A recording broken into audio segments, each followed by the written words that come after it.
Good morning, all of you. Chhatram, today I shall teach you about the BSc third year in organic chemistry, coordination chemistry, part 5. छात्रों सुबह का नमस्कार। मैं मुक्तारा मसीह Urmila Devi PG college रसार Baraud Prayagraj. हम आपको BSc third year के chemistry का जो स्पेक्ट्रोस्कोपी टर्म चल रहा था उसको पढ़ा रहे थे। हमने आपसे कहा था कि स्पेक्ट्रोस्कोपिक टर्म जब हम पढ़ेंगे तो हमको दो चीज़ों का ध्यान देना होगा कि जो इलेक्ट्रॉनिक कॉन्फ़िगरेशन किया जा रहा है वो जो आ रहा है जिसका स्पेक्ट्रोस्कोपिक टर्म निकालना है उसमें एल और एस का मान क्या है, मीन्स एजीमुथ क्वांटम नंबर का मान क्या है और उसके बाद आपको स्पिन क्वांटम नंबर का मान क्या होता है। ये सारी चीज़ें आपको जानकारी होनी चाहिए। अगर हम एजीमुथ क्वांटम नंबर की बात करते हैं तो ऑलरेडी जैसे मान लीजिए कि आपका सिस्टम P2 है जो कि मैं इसको पहले ही डिस्क्राइब कर चुका हूँ, बट मैं आज जो डिस्क्राइब करूँगा मैं थोड़ा रिकैप करके करता हूँ। जैसे P2 कॉन्फ़िगरेशन है तो आप जानते हैं कि already you know that here P also containing the 3 orbital. तो P कितने ऑर्बिटल कंटेन किया रहता है? 3 ऑर्बिटल कंटेन किया रहता है, जिसमें से Px, Py और Pz रहता है। तो आप इस तरीके से किसी का भी स्पेक्ट्रोस्कोपिक टर्म निकालते समय आप सबसे पहले करते क्या है कि ऑर्बिटल जो हुआ करता है उसको ड्रा करते हैं और ये डिनोट करते हैं कि इसमें इतने ऑर्बिटल मौजूद हैं। जैसे P में कितने ऑर्बिटल मौजूद होते हैं? P में 3 ऑर्बिटल मौजूद होते हैं, तो आपने P में 3 ऑर्बिटल को ड्रा कर दिया है ना। तो P में जब आपने 3 ऑर्बिटल को ड्रा किया कौन कौन है? Px, Py, Pz है, तो आपने तीनों को ड्रा किया हुआ है Px, Py, Pz।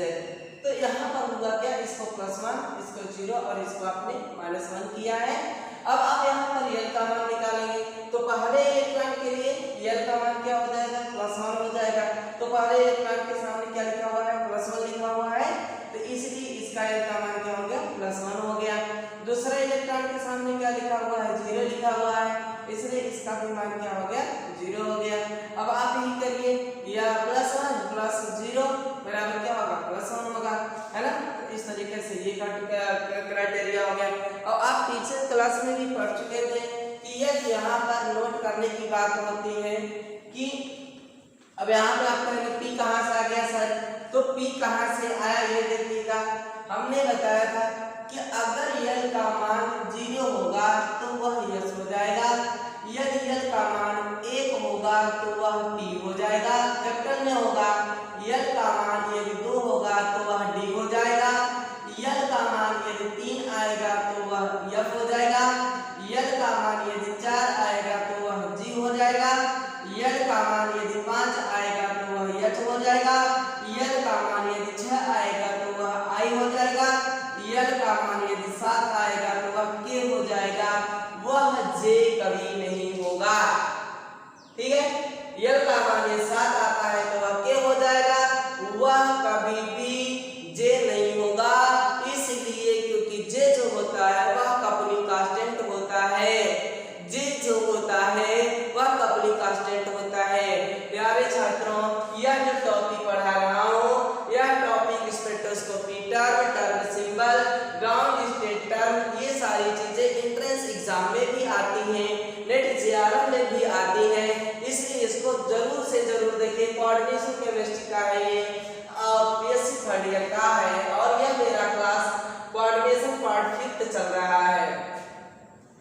P2 configuration की बात करें तो आपने देखा कि यह यदि L का मान 0 होता है तो S हो जाता है, यदि L का मान 1 होता है तो P हो जाता है, यदि L का मान 2 रहता है तो D हो जाता है, यदि L का मान 3 रहता है तो F हो जाता है, यदि L का मान 4 रहता है तो G हो जाता है, यदि L का मान 5 रहता है तो H हो जाता है, यदि L का मान 6 रहता है तो I हो जाता है, यदि L का मान 7 रहता है तो K हो जाता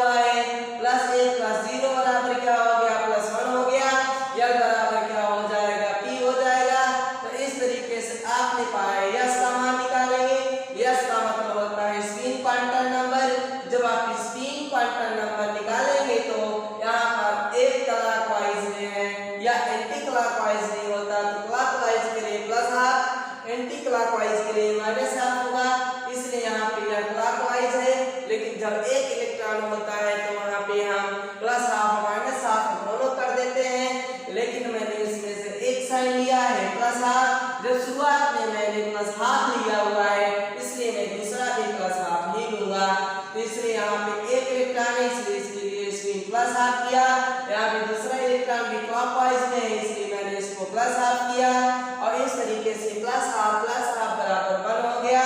उसके बाद स्पिन मल्टीप्लिसिटी मैंने निकाला है 2s + 1 बराबर 2 गुणित 1 + 1 बराबर 3। ग्राउंड स्पेक्ट्रोस्कोपी टर्म जो हुआ वह आपका 3p हुआ।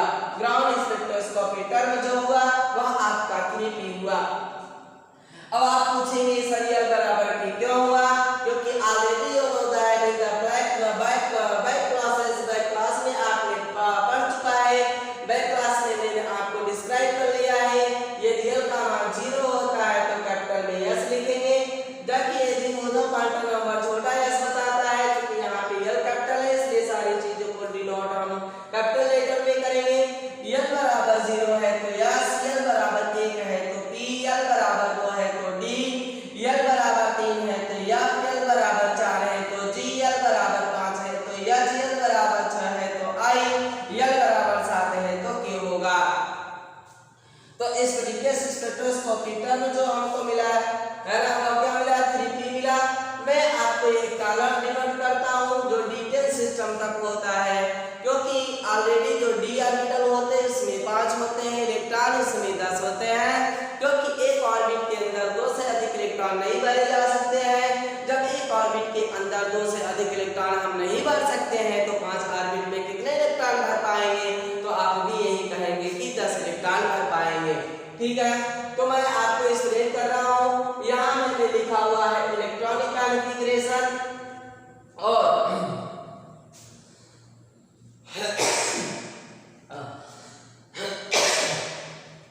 और यहाँ लिखा हुआ हूँ ग्राउंड स्टेट टर्म और यहाँ लिखा हूँ other term with spin multiplicity as that recorded state. आपको मैंने 3 कॉलम दिया हुआ है। एक कॉलम में मैंने आपको एक कॉलम में आपको इलेक्ट्रॉनिक कॉन्फ़िगरेशन दिया हुआ है, दूसरे कॉलम में मैंने आपको ग्राउंड स्टेट टर्म दिया हुआ है, तीसरे कॉलम में मैंने other term with spin multiplicity as the recorded state दिया हुआ है।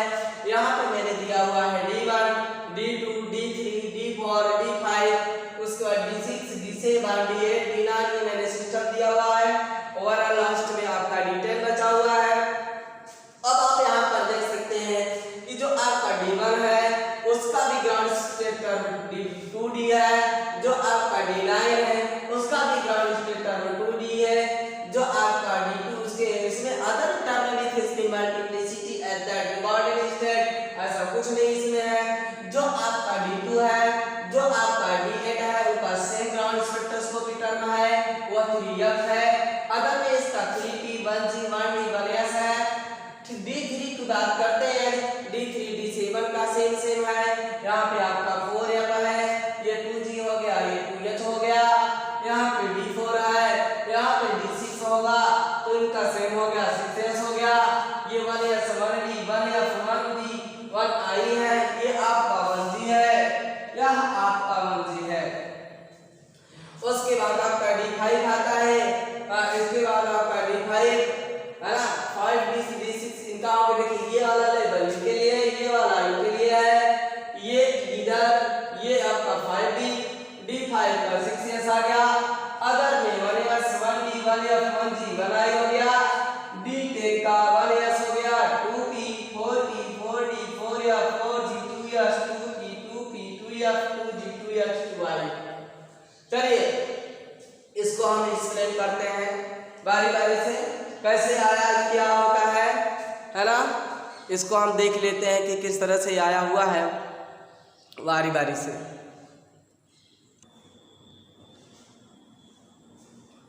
अब देखिएगा आप यहाँ पे, अभी हमने आपसे जो कहा था कि यह इलेक्ट्रॉनिक कॉन्फ़िगरेशन है, ये ग्राउंड स्टेट टर्म है, या other term with spin multiplicity as the recorded state है। तो ये जो आपके 3 कॉलम हैं, जैसे आपका हमने बताया कि यह D1 है और यह D9 है, तो D1 और D9 जो 2D आ रहा है ना, D2, D8, 3f है, 3p है, 1g है, D7 D1s है, D3 D7 का 4f है, इसके लिए 4p है, 2d है, 2p है और 2p है आपका और 2f है, 2g है, 2h है आपका। D4 D6 के लिए आपका 5d है जो 3p है, 3d है, 3f है, 3g है, 3h है ना। D4 D6 के लिए 6s है, 1s है, 1d 1f 1g 1h है। D5 के लिए 6s है, ये आपके D4 D6 के लिए है और ये 1s 1d 1f 1g 1i है। D5 D10 के लिए 1s है, 4p 4d 4f 4g 2s 2p 2p 2f 2g 2h 2i है। ये सारी कंडीशन को एक्सप्लेन करने के लिए, इन सारी कंडीशन को समझने के लिए हमको कुछ टर्म को पता होना चाहिए। ये यहाँ पर दिया हुआ है, term in the ground state and excited state with same multiplicity are important for the discussion electronic spectrum. Means इसी के जरिए ये जो other term with extreme multiplicity at the regarding state दिया हुआ है, इसी के तहत हम लोग एक इलेक्ट्रॉनिक स्पेक्ट्रम की जानकारी रखते हैं। इलेक्ट्रॉनिक स्पेक्ट्रम कैसे ड्रा किया जाएगा? आप जानते हैं कि इलेक्ट्रॉनिक स्पेक्ट्रम ड्रा करना पड़ता है, आपको वेवलेंथ दिखाना पड़ता है, रीजन दिखाना पड़ता है, आपको यह दिखाना पड़ता है कि कौन सा अल्ट्रावायलेट रीजन में जा रहा है, कौन सा इंफ्रारेड रीजन में जा रहा है। 2100 से लेकर के 1000 CM तक जो वेवलेंथ हुआ करती है, लैम्डा का मान हुआ करता है, वो आपका इंफ्रारेड रीजन में आता है और उसके ऊपर का जो मान होता है वह आपका यूवी रीजन में आया करता है। तो इस चीज को हमको देखना होगा कि कौन यूवी में आता है, कौन IR में आता है। लेकिन इलेक्ट्रॉनिक स्पेक्ट्रम ड्रा हम तभी कर पाएंगे जब हमको ऑलरेडी इलेक्ट्रॉन स्पेक्ट्रोस्कोपी टर्म मालूम होना चाहिए और उसके इलेक्ट्रॉन ऑर्बिटल और स्पिन ऑर्बिटल एंगुलर मोमेंटम में जब कपलिंग हो रहा है तो उसकी स्ट्रिंग मल्टीप्लिसिटी की स्टेट में ग्राउंड स्पेक्ट्रोस्कोपी या रिगार्डिंग स्टेट का आ रहा है, यह भी हमें पता होना चाहिए। यहाँ पे लिखा हुआ है वही बात, term in the ground state and excited state with the same multiplicity are important for the discussion electronic spectra. यानी जो टर्म आपका ग्राउंड स्टेट होता है और एक्साइटेड स्टेट होता है, यह सेम मल्टीप्लिसिटी हुआ करती है और यह सबसे महत्वपूर्ण बात यह है कि इसका डिस्कशन हम इलेक्ट्रॉनिक स्पेक्ट्रा में किया करते हैं। इलेक्ट्रॉनिक स्पेक्ट्रा में हम इसका डिस्कशन किया करते हैं। To identify the ground state term in octahedral complexes, octahedral complexes के अंदर हम ग्राउंड स्टेट टर्म कैसे जानते हैं, इसको मैं आपको सिखाऊंगा। Identify the ground state term in the octahedral complexes. Octahedral complex के अंदर हम ग्राउंड स्पेक्ट्रोस्कोपी टर्म या ग्राउंड स्टेट टर्म कैसे एनालाइज करते हैं, इसको मैं आपको दिखाऊंगा। पहला पॉइंट है स्केच द एनर्जी लेवल। आपको सबसे पहले एनर्जी लेवल को स्केच करना होता है। यहाँ पे बताया जा रहा है कि ग्राउंड मींस किस तरह से आप इलेक्ट्रॉनिक स्पेक्ट्रा को ड्रा करते हैं, उसके तरीके यहाँ पे बताए जा रहे हैं। बट अभी हमने यह एक्सप्लेन नहीं किया है कि यह जो ग्राउंड स्पेक्ट्रोस्कोपी टर्म या यह जो इलेक्ट्रॉनिक कॉन्फ़िगरेशन है या जो यह सिस्टम है, इस सिस्टम का ग्राउंड स्पेक्ट्रोस्कोपी टर्म सेम कैसे हो गया आता है कि नहीं, यह भी मैंने आपको क्लियर नहीं किया है और न ही मैंने अभी ये क्लियर किया हुआ है। बट मैं आपको यह क्लियर जरूर कर दूंगा कि अगर इनका इलेक्ट्रॉनिक स्पेक्ट्रा टर्म खींचा जाता है तो इलेक्ट्रॉनिक स्पेक्ट्रा टर्म कैसे खींचा जाएगा, इसका कुछ रूल यहाँ पे दिया हुआ है। और अभी मैं इस इलेक्ट्रॉनिक स्पेक्ट्रा टर्म को खींचूंगा भी नहीं क्योंकि अभी मुझे एक टर्म सिंबल भी बताना है। तो पहला पॉइंट है यहाँ पे sketch the energy level. Ground spectroscopy term या टर्मिनोलॉजी बता रही है कि अगर किसी का इलेक्ट्रॉनिक स्पेक्ट्रा आपको खींचना है तो इलेक्ट्रॉनिक स्पेक्ट्रा खींचने के लिए सबसे पहले स्केच द एनर्जी लेवल, सबसे पहले आपको एनर्जी लेवल खींचना होगा। यानी आपको वहां पे T2G और EG दिखाना होगा। वहां पे आपको T2G ग्राउंड स्टेट में है कि एक्साइटेड स्टेट में है, जैसा कि already you know that about the octahedral splitting as well as showing the T2G in the ground state and the EG also having the excited state। आपने octahedral splitting पढ़ा हुआ था, अष्टफलकीय ऑक्टाहेड्रल अष्टफलकीय है ना, विपाटन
स्पिन मल्टीप्लिसिटी है, आपको spin multiplicity को show करना होगा।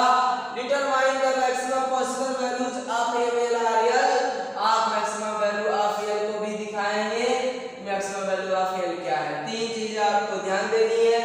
इलेक्ट्रॉनिक स्पेक्ट्रा को ड्रा करते समय आपको तीन चीजें ध्यान देनी होगी। पहली चीज तो यह ध्यान देनी होगी कि जो आपको डी ऑर्बिटल या डी इलेक्ट्रॉनिक कॉन्फ़िगरेशन मिल रहा है उसमें जो एनर्जी लेवल आ रही है वह एनर्जी लेवल T2G या EG की कहां पे है उसको स्केच करना होगा। दूसरी चीज आपको जो स्पिन मल्टीप्लिसिटी का मान आएगा वो हाईएस्ट मैक्सिमम वैल्यू आपको दिखानी होगी। और तीसरी जिसे आप न्यूटन कांटेक्ट नंबर या मेल कर रहे हैं उसकी भी वैल्यू आपको दिखानी होगी, क्योंकि जब आप वैल्यू देखेंगे तभी तो आप SPDFGHI के पाएंगे, वरना आप नहीं पा सकते हैं। तो छात्रों में आपको अब बारी से इसको एक्सप्लेन करता हूं कि कैसे ये आया, फिर उसके बाद टर्म सिंबल बताऊंगा, फिर उसके बाद इलेक्ट्रॉनिक स्पेक्ट्रा ड्रा करने आपको सिखाऊंगा।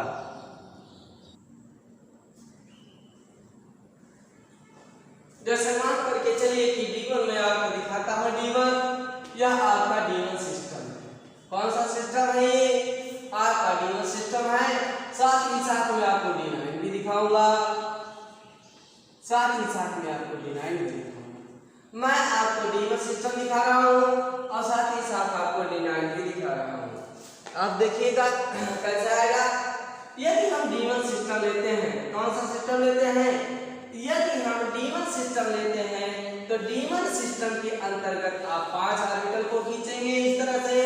इसमें दिखाएंगे 1 2 3 4 और 5। हम आपको ये वाला ड्रा कर रहे हैं, हम आपको यह वाला इलेक्ट्रॉनिक कॉन्फ़िगरेशन समझा रहे हैं। D1 system and D9 system.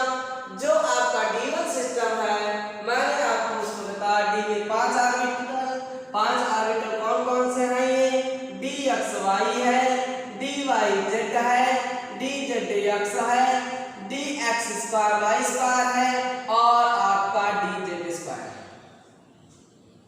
DXY, DYZ, DZX, DX2Y2, DZ2 है।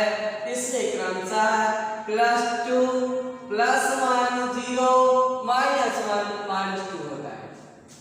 D में 5 ऑर्बिटल है, DXY, DYZ, DZX, DX2Y2, DZ2 है और इसे क्रमशः हम +2 +1 0 -1 -2 डिनोट किया। ठीक है। कितने इलेक्ट्रॉन है? 1। कितने इलेक्ट्रॉन है? 1 है। अब यहाँ पर आप देख सकते हैं जब यहाँ पर 1 इलेक्ट्रॉन है आप यहाँ पर यल निकाल लीजिए। जब आप यल निकालेंगे तो पहले इलेक्ट्रॉन के लिए क्या दिया है? +2। क्या दिया हुआ है? +2 दिया हुआ है। पहले इलेक्ट्रॉन के सामने कौन सी डिजिट दी हुई है? +2 दी हुई है, इसलिए इसका न्यूटन क्वांटम नंबर क्या होगा? +2 होगा। जब आपका 2 होगा तो सिस्टम आपका यल बराबर क्या हो जाएगा? D।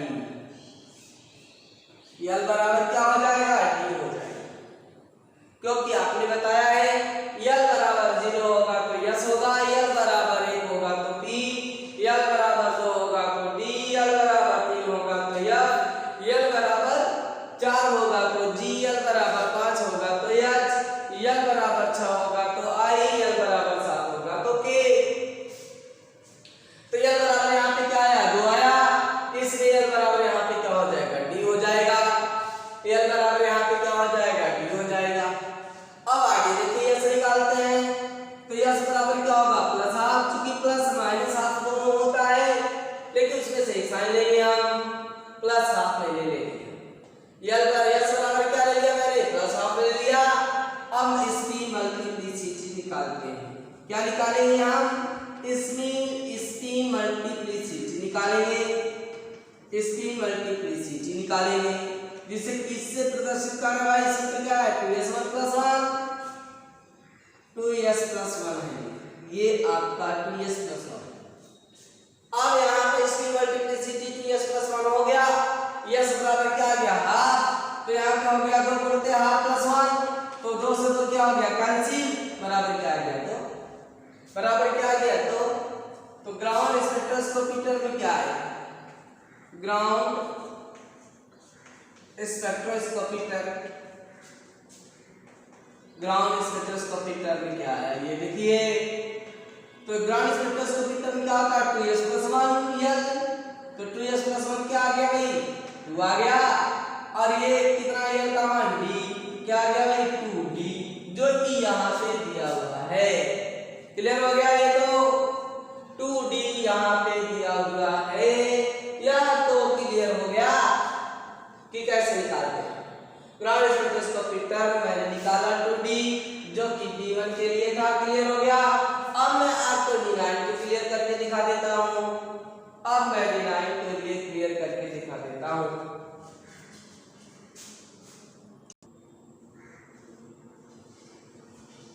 अब मैं आपको d9 करके दिखा रहा हूँ, d9 करके दिखा रहा हूँ। यह d9 सिस्टम है आपका, इसमें 5 ऑर्बिट होते हैं, 1 2 3 4 और 5। ये ऑर्बिट हो गया आपके dxy dyz dzx dx² y² और फिर क्या हो गया dz²। आपका ये dxy है, ये dyz है, ये dzdx है, यह dx² y² और ये dz² है। मैंने आपको d1 क्लियर करके दिखा दिया, मैं अब आपको d9 क्लियर करके दिखाऊंगा। आप मोलिकुलर सारे इलेक्ट्रॉन भरिए, पर इसमें 1 इलेक्ट्रॉन 2 इलेक्ट्रॉन 3 इलेक्ट्रॉन 4 इलेक्ट्रॉन 5 बचेगा, तो हम जोड़ा बना देंगे 6 7 8 9। एक अल्केन इलेक्ट्रॉन है, एक अल्केन इलेक्ट्रॉन है यहाँ पे। तो आप यहाँ पे देख सकते हैं, यल निकालिए यल, यहाँ पे +2, यहाँ पे +1, यहाँ पे 0, यहाँ पे -1, यहाँ पे -2। that is +2, that is +1, that is 0, that is -1, that is -2। यल बराबर निकालिए आप, तो यल बराबर यहाँ पे क्या होगा, इस इलेक्ट्रॉन के लिए भी +2 और इस इलेक्ट्रॉन के लिए भी +2, इस इलेक्ट्रॉन के लिए भी +1, इस इलेक्ट्रॉन के लिए भी +1, इस इलेक्ट्रॉन के लिए भी 0, इस इलेक्ट्रॉन के लिए भी 0, इस इलेक्ट्रॉन के लिए -1, इसके लिए भी -1, इसके लिए -2। टोटल इलेक्ट्रॉन है सिस्टम में भी 9 डिजिट होंगे, 1 2 3 4 5 6 7 8 9। अब यहाँ पे +2 है, यहाँ पे -2 कैंसिल हो गया, यहाँ पे +2 है, यहाँ पे -2 कैंसिल हो गया, यहाँ पे प्लस, यहाँ पे -1 है, यहाँ पे +1 है, वो भी कैंसिल हो गया, यहाँ +1 है, यहाँ -1 कैंसिल हो गया, क्या बचा 2 बचा। यल बराबर क्या हो गया भाई 2, यल बराबर 2 होगा, तो यल बराबर क्या होगा भाई d। क्लियर हो गया, यल बराबर 2 है, तो यल बराबर क्या होगा d हो जाएगा। यल बराबर 2 है, तो यल बराबर क्या हो जाएगा d हो जाएगा। फिर उसके बाद आगे देखते हैं हम लोग, आगे हम देखते हैं जैसे अब यहाँ पे क्या निकालना होगा यस। तो ये इलेक्ट्रॉन पहला है, तो पहले इलेक्ट्रॉन के लिए क्या हो गया +12, दूसरे के लिए क्या हो गया -12, तीसरे के लिए क्या हो गया +12, चौथे के लिए क्या हो गया -12, पांचवें के लिए क्या हो गया +12, छठवें के लिए क्या हो गया -12, सातवें के लिए क्या हो गया +12, आठवें के लिए क्या हो गया -12, नौवें के लिए क्या हो गया +12। ये तरीका 1 2 3 4 5 6 7 8 9 काटिए इसको, +12 से -12 कैंसिल, +12 से -12 कैंसिल, +12 से -12 कैंसिल, +12 से -12 कैंसिल, बचा क्या +12। यस बराबर क्या हो गया +12, तो 2s + 1 बराबर क्या होगा 2 गुणते हैं +1, तो ये क्या हो गया कैंसिल हो गया, क्या हो गया कैंसिल, तो क्या हो गया 2, इसलिए टर्म में क्या बना 2d, इसलिए टर्म में क्या बना 2d। क्लियर हो गया ये तो, या तो क्लियर हो गया कि d9 और d1 सिस्टम का 2d ही होगा, या तो क्लियर हो गया कि d9 और d1 का 2d ही होगा, यह क्लियर हो गया। देख सकते हैं राइट का नीचे।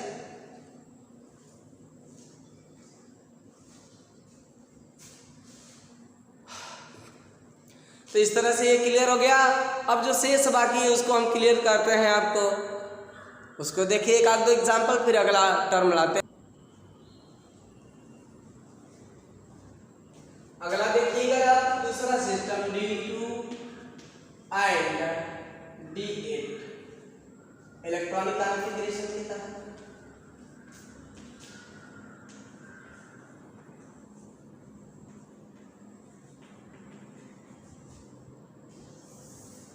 D2 एंड D8 देखिए, D2 को देखिए, D2 सिस्टम में लेते हैं तो आप 5 ऑर्बिट दिखाएंगे इस तरह से, है ना भाई, 1 2 3 4 और 5। इसको आप कहेंगे DXY, DYZ, DZX, DX square Y square, DZ square. बारी बारी से काम करते हैं, बचता तो जोड़ा बनाते, नहीं बचा जोड़ा नहीं बनाए, है ना। ये क्या हो गया +2, ये क्या हो गया +1 0 -1 -2। तो इस तरीके से यहाँ पे क्या होगा। अब मैं इसकी चर्चा आपको अगले क्लास में करूंगा क्योंकि यहाँ पे टाइम ओवर हो चुका है। और देख लेते हैं थोड़ा सा, देख लीजिए आप। L बराबर यहाँ पे क्या होगा, पहले इलेक्ट्रॉन के लिए +2, दूसरे इलेक्ट्रॉन के लिए भी +1 बराबर क्या हो गया +3। तो जब +3 होगा तो ये क्या हो जाएगा, या क्या हो गया, ये F हो गया। यस निकाल लीजिए, यस पहले इलेक्ट्रॉन के लिए +12, दूसरे के लिए भी +12 हो गया, तो बराबर क्या आ गया 1, बराबर क्या आ गया 1। इसकी मल्टीप्लिसिटी देखिए 2s + 1 है, तो यहाँ पे 2 गुणित 1 +1 बराबर क्या हो जाएगा 3। तो टर्म ग्राउंड स्पेक्ट्रोस्कोपी टर्म में क्या आ गया, ग्राउंड स्पेक्ट्रोस्कोपी टर्म आपका आ गया। ग्राउंड स्पेक्ट्रोस्कोपी टर्म क्या आ गया, दैट इज 3f, जो कि यहाँ पे 3f दिया हुआ है, क्या आ गया 3f, जो कि यहाँ पे दिया हुआ है।